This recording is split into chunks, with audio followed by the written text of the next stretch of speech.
안녕하세요. 오늘 여러분이 보내주신 글, 과도한 수다, 무의미한 말과 그 위험성에 대해 한번 깊이 파고 들어보겠습니다.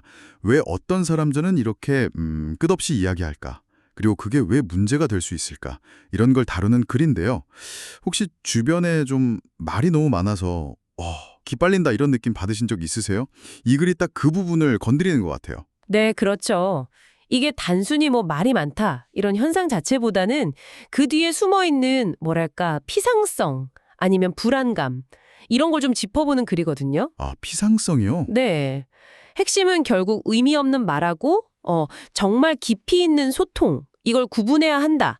그리고 왜 우리가 그런 공허한 말들에 좀 불편함을 느끼는지 그 이유를 탐색해 보자는 데 있는 거죠. 글을 보면 말이 많은 사람들은 종종 좀 사소한 것에 집착하고 자기를 중요하게 보이려고 한다. 이렇게 묘사하더라고요. 네, 맞아요. 듣고 보니까 진짜 그런 경향이 있는 것 같기도 하고요. 근데 왜 사람들은 그렇게 행동하게 되는 걸까요? 그게 흥미로운 지점이죠.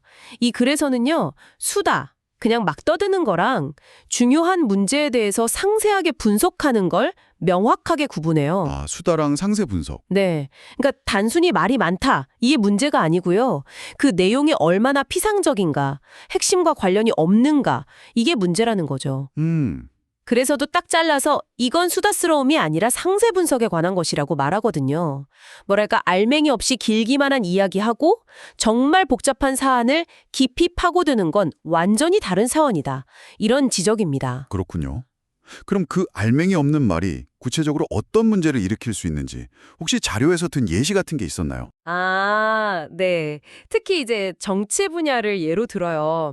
어떤 연설가들은 좀 복잡한 현실을 교묘하게 가리고 그냥 듣기 좋은 구호만 내세워서 청중의 지지를 얻으려고 한다는 거죠. 네. 자료에 따르면 이 사람들은 실제 상황을 위장하고 비어있고 선동적인 구호만 사용해서 이걸로 결국에는 사적인 이익을 취하기도 한다 이렇게 경고하고 있어요. 아, 듣기 좋은 말 뒤에 다른 의도가 있을 수 있다. 그렇죠. 우리가 흔히 보는 실속 없는 약속들 그런 걸 떠올려 볼 수 있겠죠. 근데 그래서 약간 좀 소위 패배자들, 영어로 losers라고 표현했던데 이 사람들 사이에서 수다스러움이 흔하다고 언급하잖아요. 이거 좀 표현이 세지 않나요? 어떤 맥락일까요? 네, 맞아요. 좀 도발적인 표현이긴 하죠. 근데 이 글에서 말하는 패배자들은요, 자신의 어떤 부족함이나 불안감 이런 걸 감추려고 실제로는 잘 알지도 못하는 것에 대해 막 장황하게 이야기하면서 인정받으려 하는 경향, 이걸 가진 사람들을 가리키는 것 같아요. 아, 그런 맥락이군요. 네. 자료에서는 이 사람들이 실제로는 잘 이해하지도 못하고 통제할 수도 없으면서 스스로 할 수 없는 것에 대해 이야기하면서 세상의 월계관을 갈망한다. 약간 이런 식으로 묘사해요.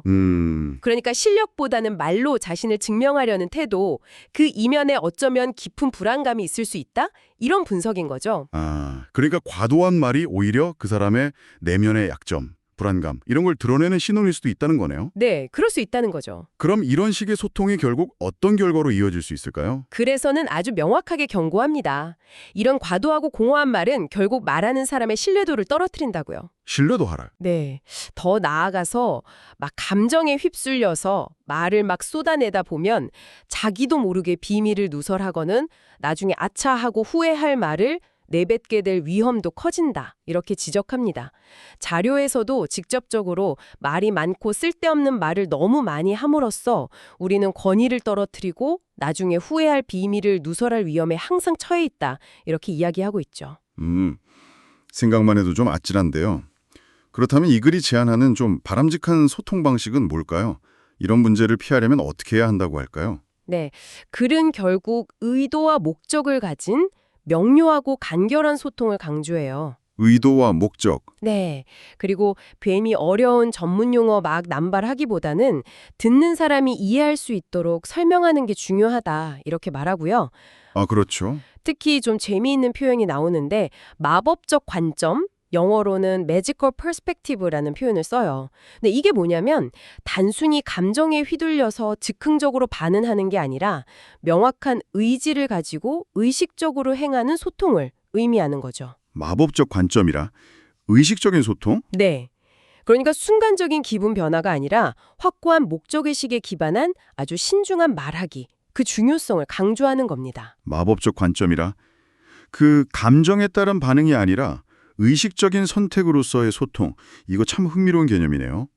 자, 오늘 살펴본 내용들을 좀 정리해보면 이 글은 과도한 말이 종종 피상성이나 내면의 불안에서 비롯될 수 있고 또 진실을 가리기도 하고 결국에는 말하는 사람 자신에게 해가 될 수도 있다. 이렇게 경고하고 있군요. 네, 정확합니다. 그래서 마지막으로 여러분께도 한번 생각해 볼 질문을 던져드리고 싶어요. 네. 이 글은 우리가 하는 말, 또 듣는 말의 의도, 그리고 실질적인 가치를 좀 따져봐야 한다. 이렇게 제안하거든요. 앞으로 여러분이 마주하는 여러 소통 상황에서 혹은 여러분 스스로의 말 습관에 이 관점을 한번 적용해 보면 어떨까 싶어요. 때로는 다른 사람의 혹은 어쩌면 우리 자신의 그 장황한 말 뒤에 숨겨진 진짜 이유는 뭘까? 잠시 성찰해 보는 시간을 가져보는 것도 꽤 의미 있을 것 같습니다.